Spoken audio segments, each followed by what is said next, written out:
Hai, assalamualaikum warahmatullahi wabarakatuh. Apa kabar semua? Semoga hari ini keadaannya baik-baik saja ya. Tetap semangat dan stay safe.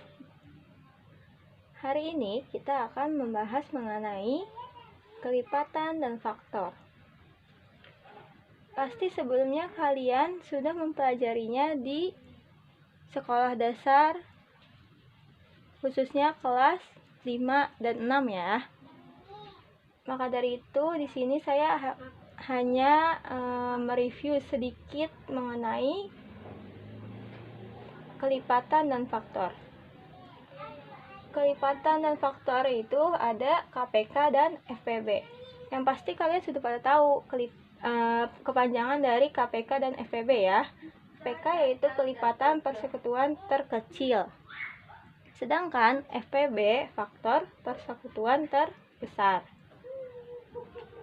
Bagaimana cara mencari KPK? Kita misalkan contoh ya.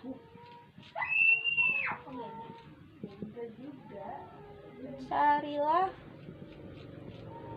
KPK dari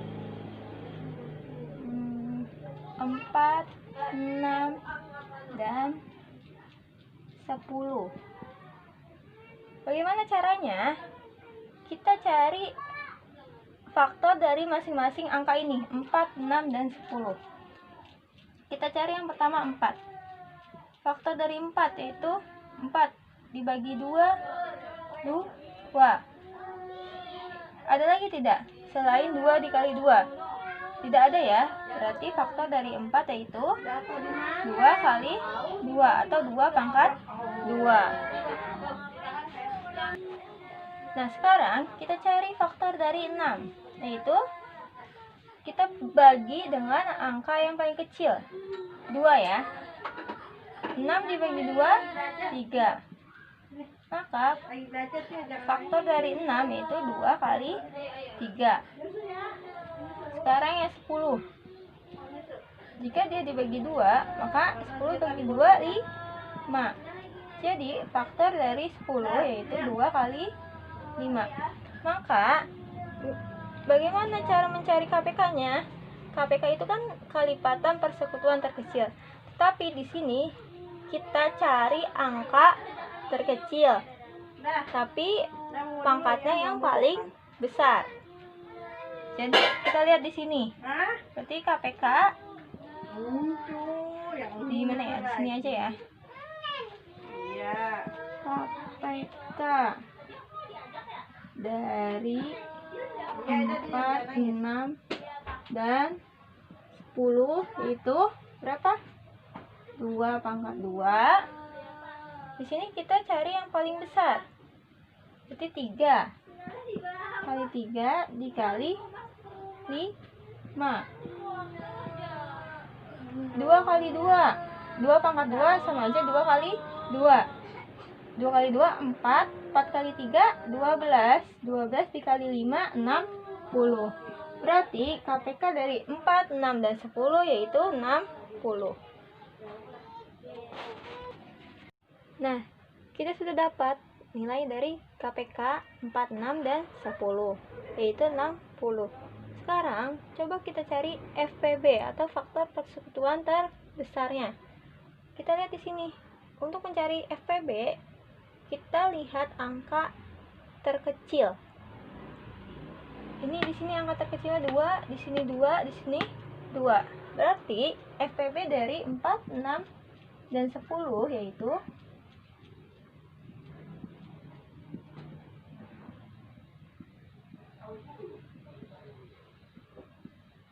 berapa? 2. Seperti itu ya teman-teman, cara mencari KPK dan FPB. Nah, sekarang kita akan membahas mengenai materi pangkat dan akar. Pangkat itu dia bentuknya seperti apa ya, Bu? Seperti ini ya. Kita bahas mengenai pangkat dulu.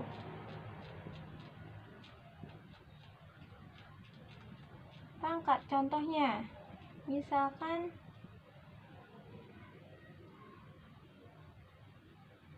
3 pangkat 4. Artinya berarti 3 dikali 3 dikali 3 dikali 3.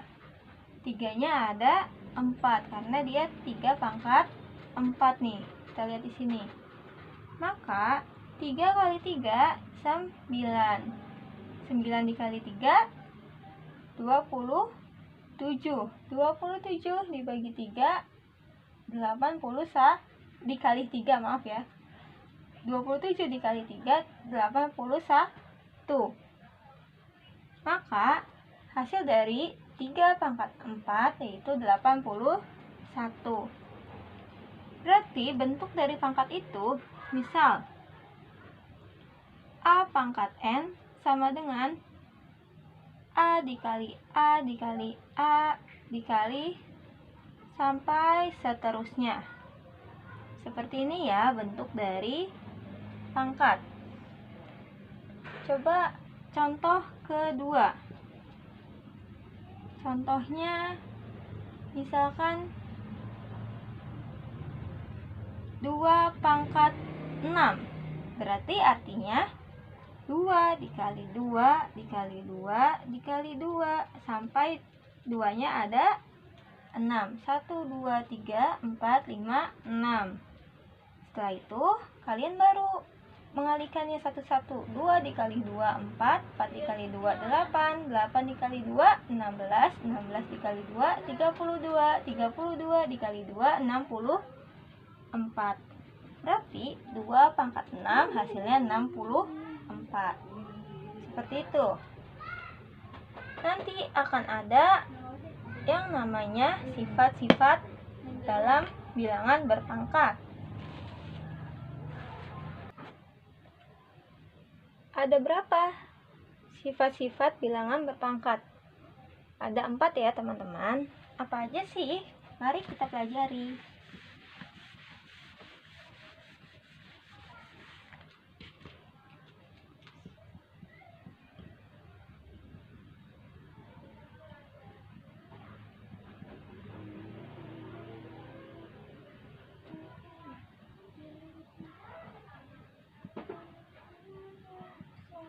Yang pertama yaitu ada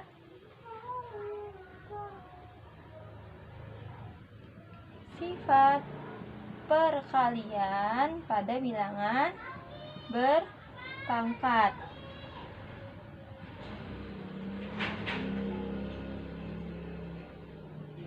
Bagaimana bentuknya? Bentuknya seperti ini ya. A pangkat M dikali A pangkat N. Maka artinya A pangkat M ditambah N. Bentuknya seperti ini ya. Kalau dalam perkalian, maka dia pangkatnya ditambah. M ditambah N. Contoh. Misalkan di sini 2 pangkat 5 dikali 2 pangkat 4.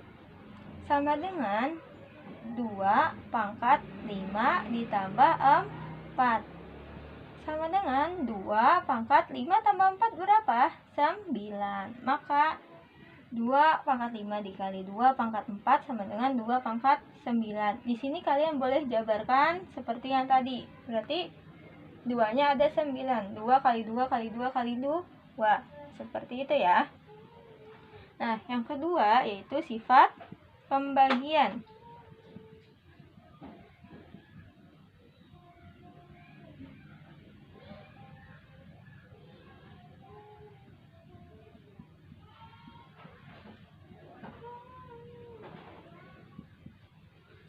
Seperti apa bentuknya? Seperti ini ya. Bedanya nanti kalian akan mengetahuinya sendiri. Ini dibagi ya. Maaf. A pangkat M dibagi A pangkat N sama dengan A pangkat M dikurang N. Nah, pasti kalian bisa dong membedakannya antara perkalian dan pembagian pada bilangan berpangkat ya. Kalau perkalian, dia pangkatnya ditambah. Sedangkan kalau pembagian, pangkatnya dikurang. A pangkat M dikurang N. Contoh,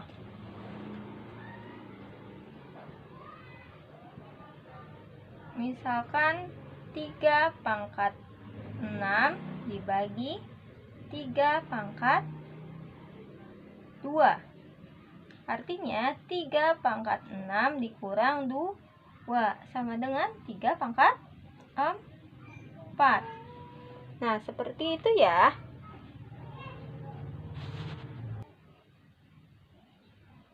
Nah, sekarang sifat yang ketiga yaitu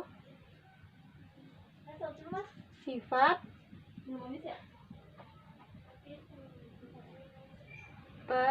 perpangkatan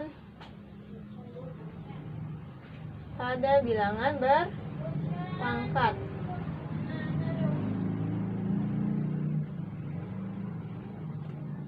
Bentuknya seperti apa? Bentuknya seperti ini ya. A pangkat M dipangkatkan lagi dengan N. Maka artinya A pangkat M dikali N. Nih, bentuk perpangkatan pada bilangan berpangkat yaitu seperti ini. Contoh, misalkan 2 pangkat 3 dipangkatkan lagi dengan 4.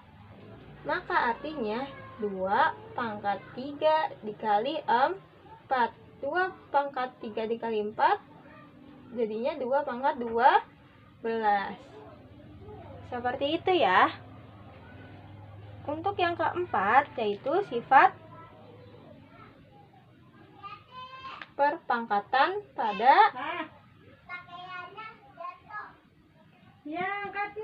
sifat perpangkatan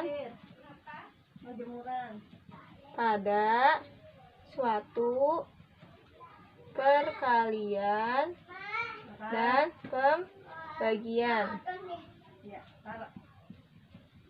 Contohnya, bentuknya seperti apa? Bentuknya seperti misalkan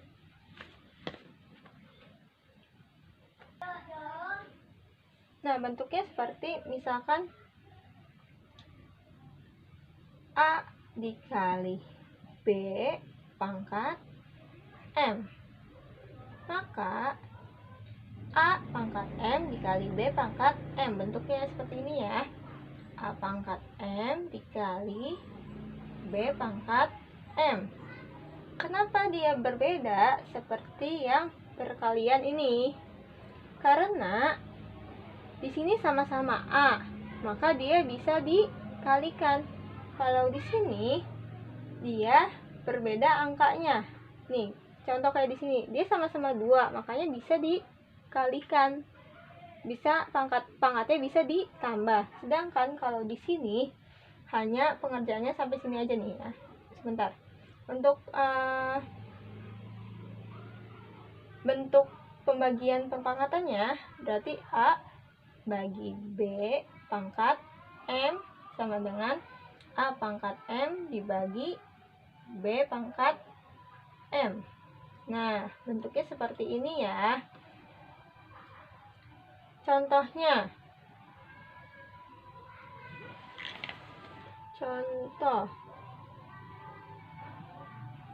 misalkan di sini 4 dikali 5 pangkat 3. Maka 4 pangkat 3 dikali 5 pangkat 3. Berarti kalian harus mengalihkan atau mencari ini dulu nilai dari masing-masing. 4 pangkat 3 berapa, 5 pangkat 3 berapa, baru bisa kalian cari hasilnya. Seperti itu. Tapi biasanya pengerjaan cukup sampai di sini saja sudah. Nah, setelah ini kita akan membahas mengenai kuadrat dan akar kuadrat.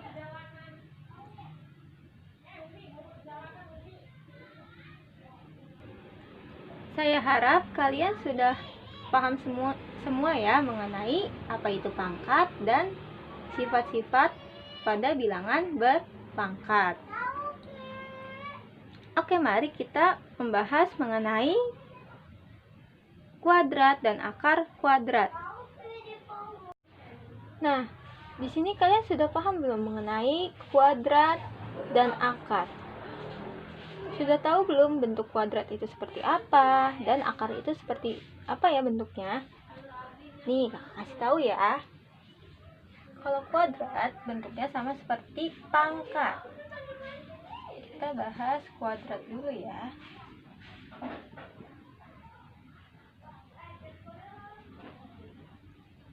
Contohnya,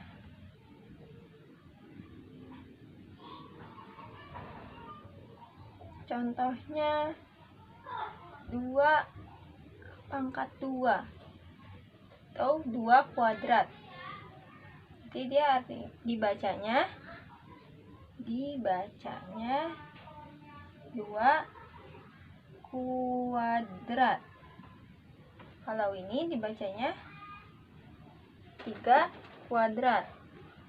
Kalau ini 5 kuadrat. Nah, bentuk seperti ini bisa juga kalian tulis menjadi akar. Jadi di sini akar 3. Di sini menjadi akar 5. Nah, bentuk akar seperti ini ya nulisnya. Misalkan di sini berapa ya? 16 kuadrat. Sama dengan berarti artinya akar dari 16. Berapa akar dari 16? Yaitu 4. Kenapa 4? Karena 4 pangkat 2 sama dengan 16 atau 4 kali 4 sama dengan 16. Seperti itu ya. Jadi hasil dari akar 16 yaitu 4. Bagaimana kalau dia kuadrat 3? Contohnya ini contoh 1, 2, 3, 4. Ini contoh yang kuadratnya 3. 125 kuadrat 3. Berarti artinya dia ditulisnya akar 3 dari 125. Berapa? 5. Kenapa 5? Karena 5 pangkat 3 atau 5 kali 5 dikali 5 sama dengan 125. Maka akar 3 125 yaitu 5. Seperti itu ya kira-kira untuk mencari akar dan kuadrat. Setelah ini kita akan membahas mengenai operasi hitung campuran. Nah, sekarang kita akan membahas mengenai operasi hitung campuran bilangan bulat. Tentunya dalam mengerjakan operasi hitung campuran ada yang namanya aturan dalam mengerjakannya. Ada 3 aturan. Yaitu yang pertama, operasi penjumlahan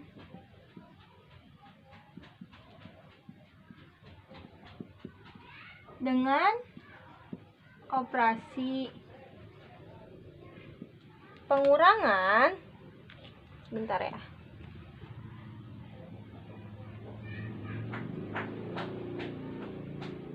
Ini dia setara.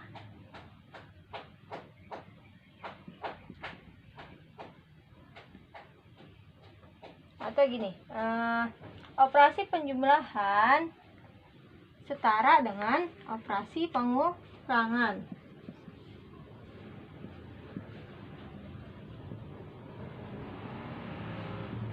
pengurangan. Artinya, jika kalian menemukan soal dalam satu nomor itu ada operasi hitung penjumlahan dan pengurangan, maka kalian mengerjakannya dari sebelah kiri terlebih dahulu.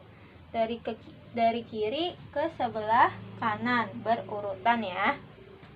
Yang kedua, aturan dalam menghitung operasi campuran.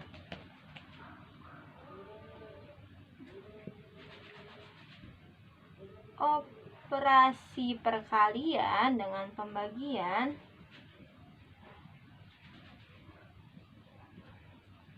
ini perkalian ya, setara dengan operasi pembagian.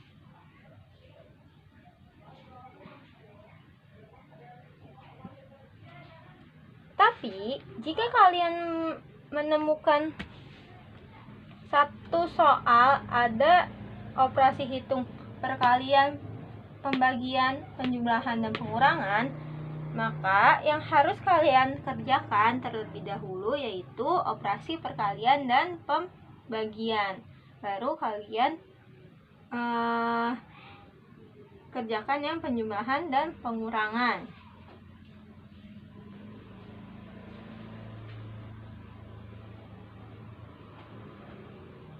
Perkalian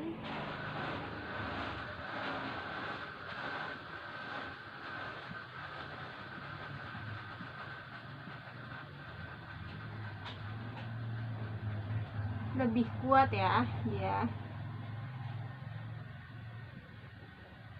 daripada operasi penjumlahan dan pengurangan.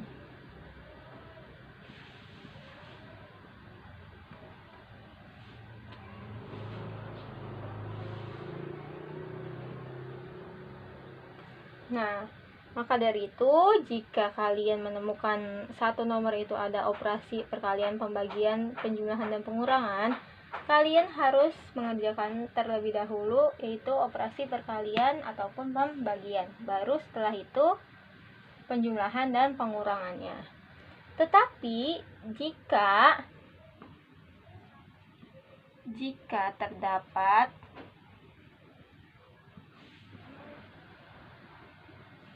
tanda kurung pada operasi campuran,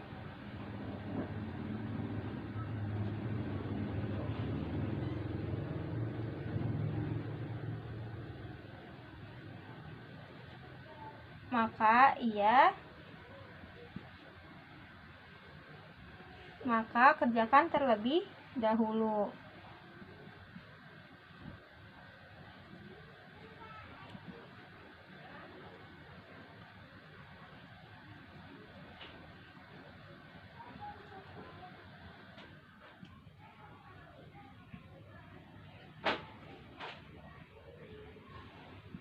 Nah, seperti itu ya. Jadi, nanti contohnya nih ya, Ibu kasih. Contoh. Nomor 1 misalkan 64 dibagi 11 minus 7 dikali minus 4, maka berapa nih hasilnya? Nah, kita lihat di sini ada tanda kurung, maka walaupun di sini ada yang namanya pembagian, perkalian, dan pengurangan, berarti aturan 1 sampai 3 ini tidak berlaku. Kalian kerjakan dulu yang ada di dalam kurung. Jadi 64 dibagi 11 dikurang 7 berapa? 4 dikali minus 4. 64 dibagi 4 dikali minus 4. Positif dikali negatif, hasilnya negatif. 4 kali 4, 16. Maka 64 dibagi minus 16. Positif dibagi negatif, hasilnya negatif. 64 dibagi 16, 4. Jadi 64 dibagi minus 16 yaitu minus 4. Hasilnya berarti minus 4. Seperti itu ya. Nah, bagaimana jika contoh yang kedua? Seperti ini. Contoh kedua, misalkan minus 8 ditambah 5 dikali 36 dibagi 6 dikurang 9. Berapakah hasilnya? Sama di sini. Ada tanda kurung. Maka kalian mengerjakannya yang ada di dalam tanda kurung dulu nih. Nih, berarti minus 8 ditambah 5 berapa? Dia punya utang 8, bayar 5. Berarti dikurangkan 8 dikurang 5, 3. Karena di sini angka minusnya besar, maka dia masih utang. Berarti minus 3 dikali 36 dibagi 6 dikurang 9 berapa? Minus 3. Maka minus 3 dikali 36 dibagi minus 3 yaitu minus 12. Min kali min plus, berarti 3 kali 12 36. Maka hasilnya positif 36. Seperti itu ya. Cukup sekian video kali ini. Semoga apa yang saya sampaikan dapat bermanfaat untuk kalian semua. Terima kasih. Wassalamualaikum warahmatullahi wabarakatuh. Don't forget to like, comment, and subscribe. Sampai bertemu di video selanjutnya ya. Bye-bye.